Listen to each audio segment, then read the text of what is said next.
Imaginemos la típica situación. Alguien está durmiendo profundamente y de repente un dolor paralizante, agudo, súper intenso le atraviesa el gemelo. Se despierta de golpe, incapaz de mover la pierna. O, bueno, pensemos en esas tardes en las que alguien se arrastra por la oficina con una niebla mental tan densa que apenas puede hilar dos pensamientos seguidos. Automáticamente, la tendencia general es echarle la culpa al estrés, ¿verdad? Claro, al estrés o a que no se ha tomado suficiente café esa mañana. Eso es, o simplemente a los achaques propios del día a día. Pero la realidad biológica que nos muestran las notas clínicas que vamos a analizar hoy suele ser muy distinta.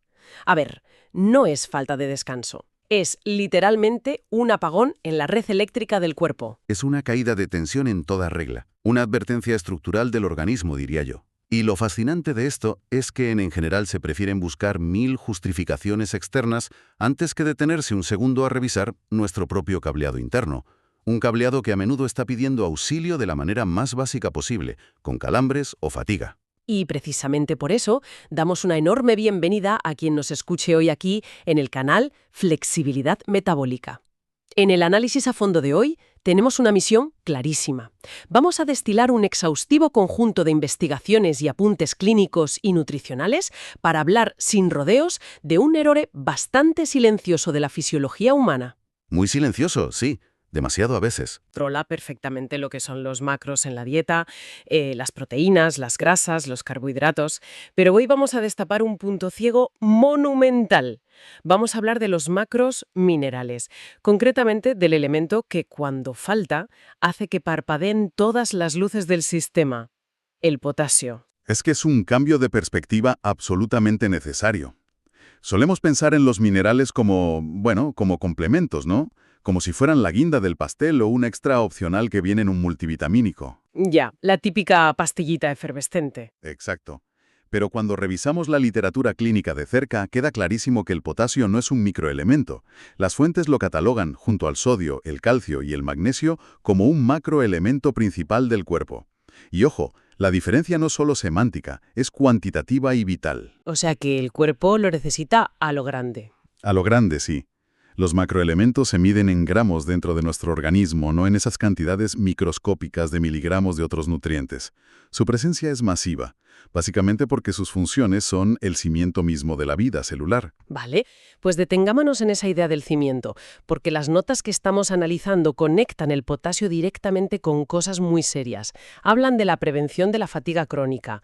Y no solo eso, lo señalan como el guardián absoluto contra los calambres musculares. Algo súper común, por cierto, en adolescentes que están dando el estirón o en deportistas sometidos a mucho desgaste. O sea, ya no estamos hablando solo de que te tire un músculo levantando pesas en el gimnasio.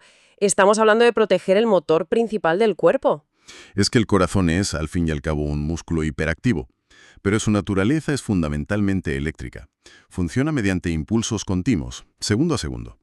Para que el corazón lata de forma rítmica, las células cardíacas necesitan contraerse y luego, obligatoriamente, relajarse. El ciclo normal de un latido. Eso es. Pues esa fase de relajación, ese reinicio del sistema antes del siguiente latido, se llama repolarización en términos clínicos. Y la repolarización depende críticamente de que el potasio salga de la célula cardíaca en el milisegundo exacto. Madre mía, en el milisegundo exacto. Sí, sí. Es pura precisión. Si no hay suficiente potasio disponible, ese reinicio se vuelve errático. Es física básica. Sin el nivel adecuado de potasio, el latido pierde su compás y es ahí cuando entramos de lleno en el peligroso terreno de las arritmias. A ver si lo visualizo bien para quien nos está escuchando. Si pensamos en el cuerpo humano como si fuera una inmensa ciudad moderna, el potasio sería literalmente esa red eléctrica de alta tensión que mantiene a los hemóforos cambiando a su ritmo, el corazón latiendo y los músculos respondiendo con precisión. Me parece una analogía perfecta. Entonces, si el potasio es esa red eléctrica, un bajón de potasio es el equivalente biológico a un apagón general en el sistema de la ciudad. Exactamente. Es un apagón, pero que suele empezar por la periferia. Los músculos esqueléticos son los primeros en quejarse, porque son enormes consumidores de esa electricidad que mencionas. Cada vez que alguien decide mover un brazo, o simplemente dar un paso, hay un intercambio iónico brutal ahí dentro. O sea, un cruce de chispas. Totalmente. Las fibras musculares se deslizan y se contraen gracias a una señal eléctrica, pero necesitan otra señal diferente para soltarse. Si no hay suficiente potasio para facilitar ese intercambio en la membrana de la célula, el músculo se queda bloqueado en la posición de contracción. Y eso es el calambre. Eso es exactamente un calambre. Es el tejido muscular gritando que se ha quedado sin corriente para poder relajarse. Eléctrico. Pero, a ver, si seguimos tirando del hilo de esta red eléctrica, la corriente no viaja sola por un único cable, ¿verdad? ¿Qué va? No viaja sola en absoluto. Claro, hay un circuito complejo. Y aquí es donde las cosas de las fuentes se ponen realmente fascinantes, porque el potasio no actúa en un vacío. Entiendo que depende de una coreografía constante, una especie de sinergia absoluta con otros minerales del cuerpo. Es que ningún mineral trabaja de forma aislada en nuestra fisiología, y la relación más crítica, la que define la vida a nivel celular casi en su totalidad, es el equilibrio entre el sodio y el potasio. Son como dos pesos en una balanza.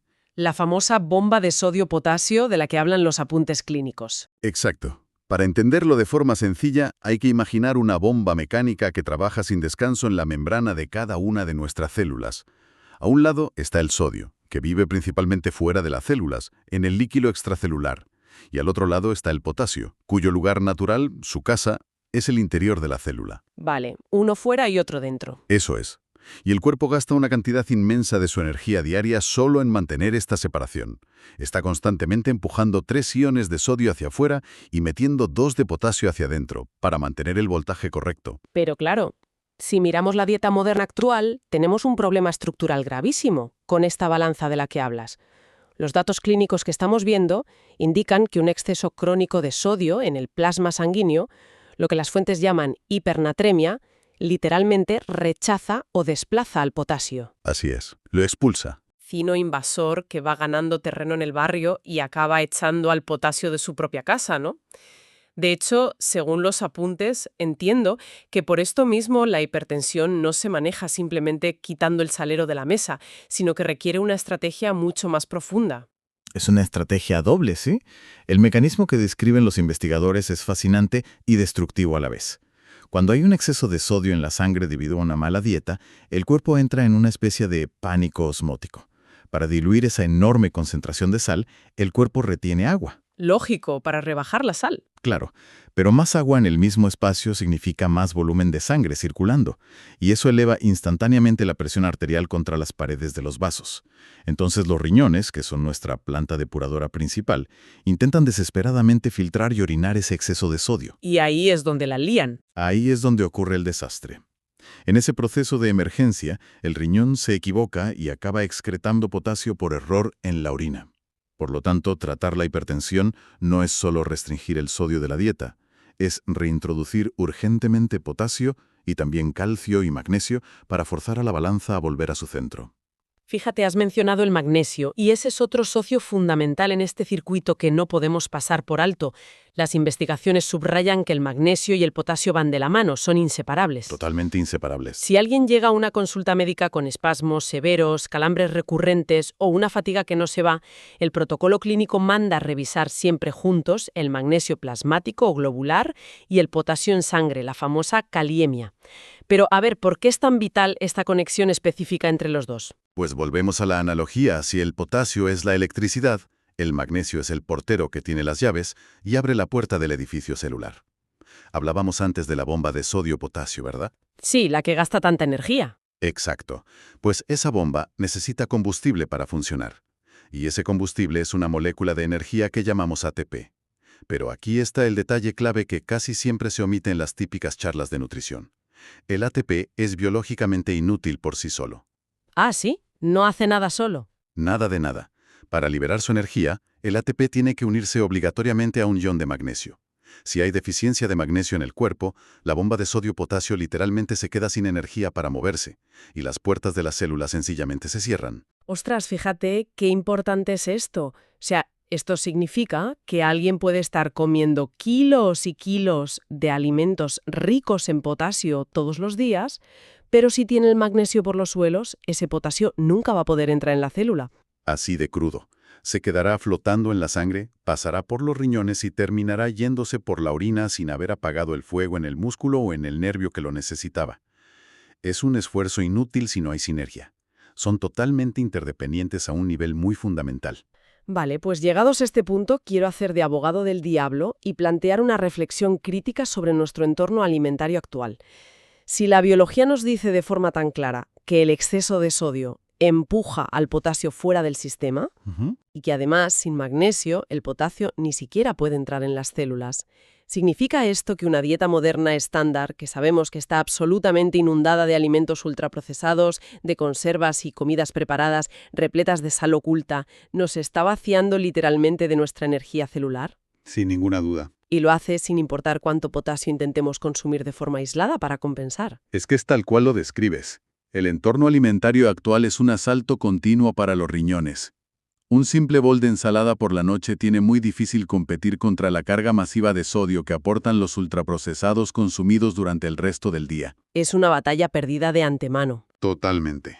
El riñón se ve desbordado gestionando ese tsunami de sal. Y, en el proceso de filtrado que comentábamos antes, el potasio se drena constantemente. Estamos desangrando nuestra vitalidad a través de elecciones dietéticas que expulsan, literalmente, el mismísimo mineral que protege nuestro corazón y nuestro cerebro. Y claro, si la dieta moderna es un sabotaje constante a esta balanza mineral, la pregunta obligada es, ¿qué ocurre exactamente cuando las defensas caen y el potasio llega a niveles críticos en la sangre? Pues que entramos en una condición clínica muy seria llamada hipokaliemia. Es un estado de potasio bajo en sangre y es una situación de altísimo riesgo que puede llegar a ser fatal en algunos contextos. ¿Fatal? O sea, ¿de riesgo de muerte? Sí. El ejemplo más visual y documentado en las fuentes es el de los deportistas de resistencia. Pensemos en maratonianos o tenistas en partidos interminables bajo el sol que sufren lo que se llama deshidratación subaguda. Estas personas pierden litros y litros de sudor y con él cantidades masivas de electrolitos. Claro, se vacían. Exacto. Y si cometen el tremendo error de rehidratarse bebiendo únicamente agua sola, sin reponer ese potasio y ese sodio perdidos, lo que hacen es diluir aún más la sangre que les queda. Empeorando el problema. Eso es. La hipokaliemia se vuelve severa, el voltaje eléctrico del corazón cae en picado y pueden sufrir una arritmia fulminante en mitad de la pista o de la carrera. Madre mía, es que eso ilustra a la perfección el peligro real en casos de esfuerzo físico extremo. Pero hay otro aspecto en la documentación clínica que me parece un descubrimiento absoluto, un verdadero cambio de paradigma que sinceramente rara vez se discute en el día a día. Te refieres a la conexión mental, ¿verdad? Sí, la conexión mental. Los textos clínicos detallan como una cantidad inmensa de cuadros depresivos, de apatía profunda y de esa famosa niebla mental presentan tasas crónicamente bajas de potasio. Y además, los pacientes con hipoglicemia, esas caídas bruscas de azúcar en sangre por comer mal, también suelen mostrar niveles mínimos de este mineral debido a la falta de ciertos alimentos. Es una correlación potentísima. Pero, a ver, ¿cómo le explicamos a la audiencia que una sensación emocional como la tristeza o la falta de voluntad puedan tener una raíz tan física, tan mineral? Pues tiene todo el sentido del mundo si volvemos a la premisa eléctrica del principio. El cerebro es el órgano más eléctrico que poseemos, con diferencia. Las neuronas se comunican entre sí mediante sustancias químicas que todos conocemos, los neurotransmisores como la serotonina, la dopamina. Los químicos de la felicidad y la motivación. Exactamente. Pero para que una neurona libere esos neurotransmisores al espacio sináptico y envíe el mensaje a la siguiente neurona, necesita que la atraviese un impulso eléctrico previo, lo que en biología llamamos un potencial de acción. ¿Y adivina quién regula esos cambios de voltaje en la membrana neuronal? Pues el potasio, claro. Efectivamente, si la calimia es baja, el voltaje de la neurona es débil. El potencial de acción se vuelve lento, perezoso.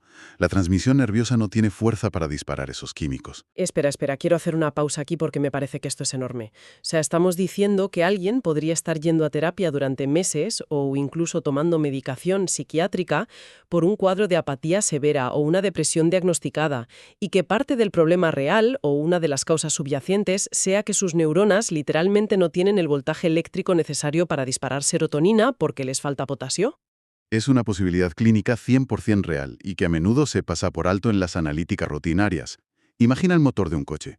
Puedes tener el depósito lleno de combustible, que en este caso serían los neurotransmisores. Vale. Pero si la bujía no genera la chispa eléctrica con suficiente fuerza, el motor simplemente no arranca.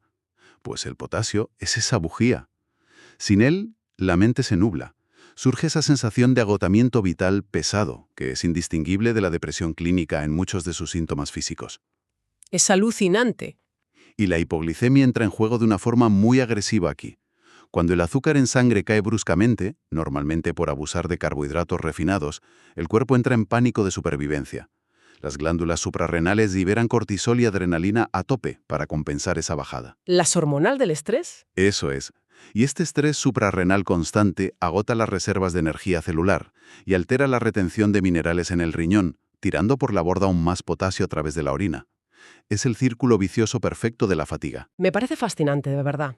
Si seguimos usando la analogía del coche, no podemos ver un calambre muscular en la cama o un bajón de ánimo repentino e inexplicable como una simple mancha sin importancia en la pintura del vehículo. Para nada.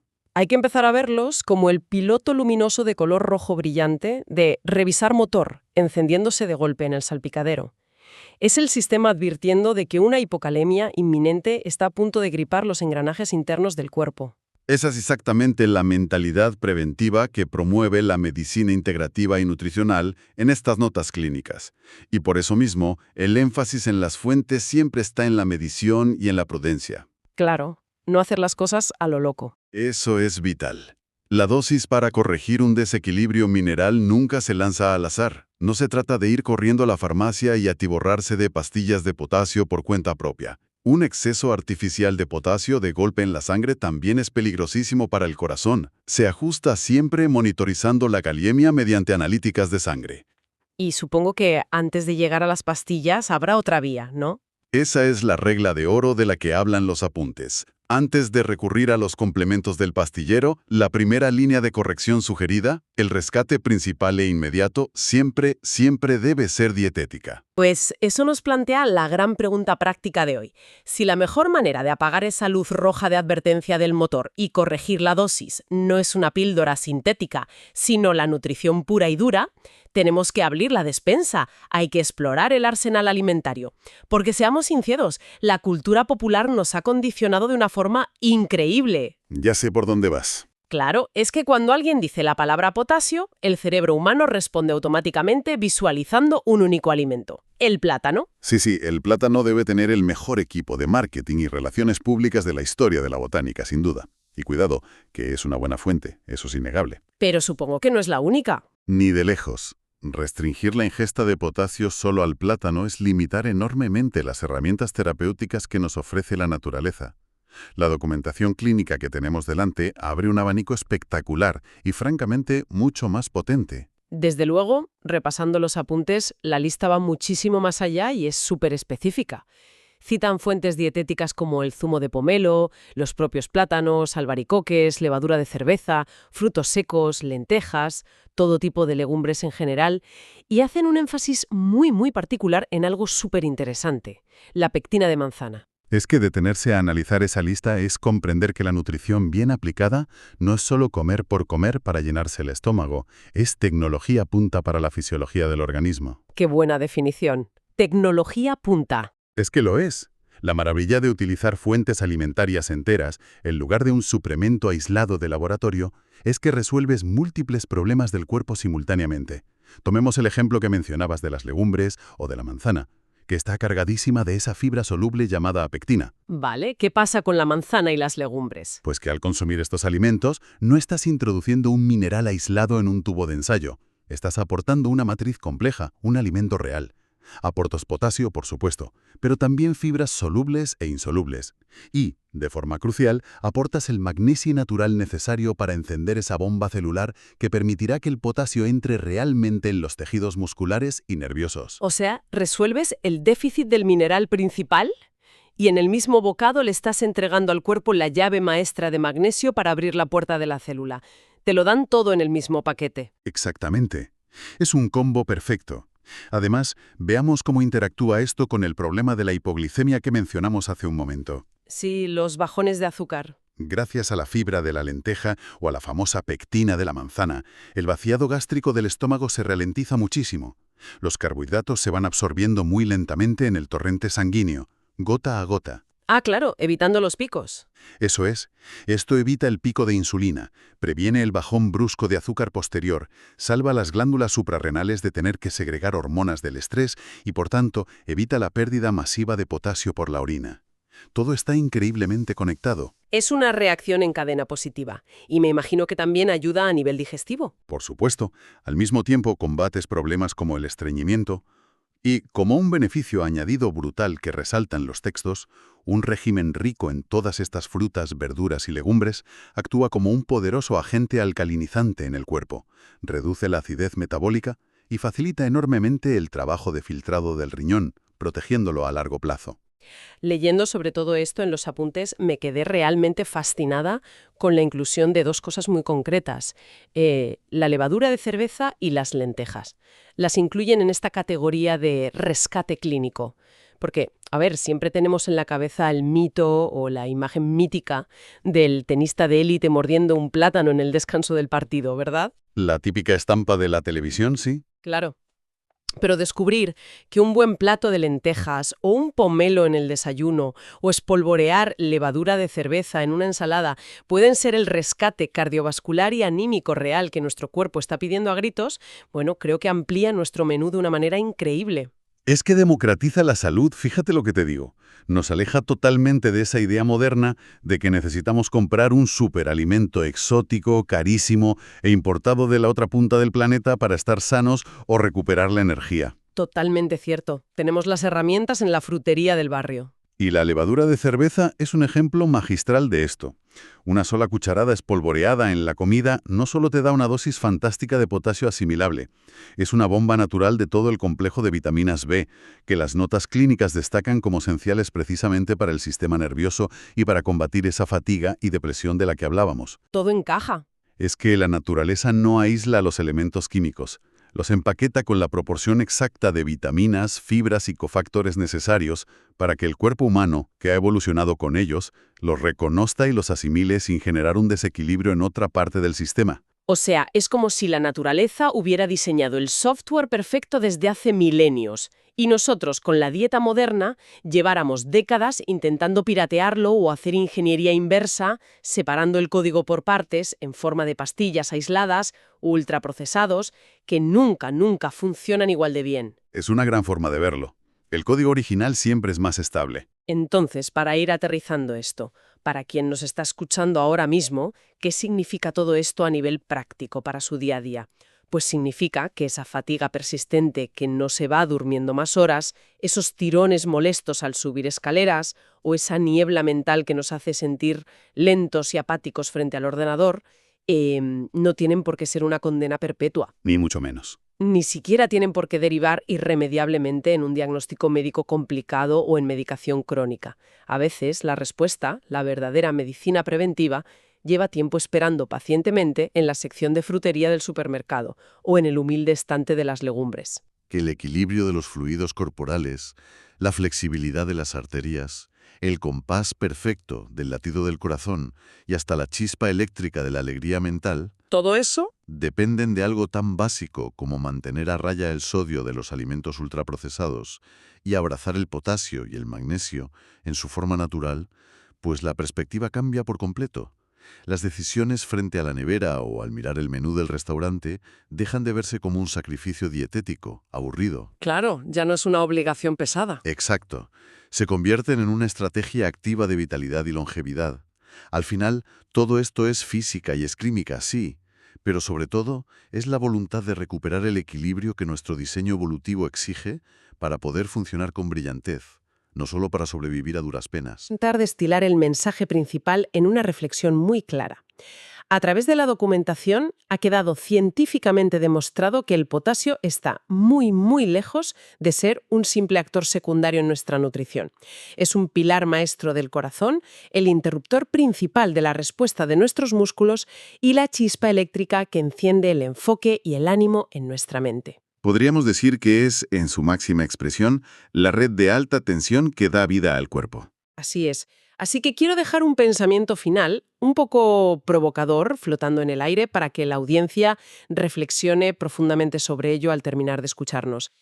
Si algo tan aparentemente cotidiano, tan ordinario y accesible como beber un zumo de pomelo, tomar un buen puñado de frutos secos a media tarde o simplemente tener el sentido común de equilibrar la cantidad de sal que echamos en las comidas, Acciones facilísimas. facilísimas, pues si eso tiene el poder biológico real de alterar nuestros neurotransmisores, de frenar una depresión incipiente en seco o de proteger a nuestro músculo más vital de un fallo eléctrico catastrófico, ¿cuánto de nuestro bienestar físico y mental reside literal y exclusivamente en las decisiones silenciosas y diarias que tomamos frente al plato? Es una pregunta profundamente reveladora. Nos devuelve toda la responsabilidad sobre nuestra salud. Es cierto, y eso a veces asusta. Pero al mismo tiempo nos otorga todo el poder para cambiarla hoy mismo. No somos víctimas pasivas de un metabolismo caprichoso o defectuoso. Somos los arquitectos diarios de nuestra propia energía celular. Y con esa grandísima verdad biológica sobre la mesa, llegamos al final de nuestra exploración de hoy. Queremos hacer una llamada a la acción muy directa para toda nuestra audiencia. Si esta información ha resultado útil, si ha encendido alguna bombilla sobre la propia salud o la de alguien cercano, por favor, dadle a me gusta a este vídeo. Y por supuesto, suscribíos al canal Flexibilidad Metabólica para enteraros de nuevos vídeos y no perderos ninguna de estas inmersiones exhaustivas. Porque la próxima vez que se sienta que las luces de la energía parpadean o que el motor del cuerpo da tirones, ahora ya se sabe exactamente cómo abrir el capó, mirar el cuadro de mandos celular y qué interruptor nutricional hay que pulsar para volver a iluminar la ciudad.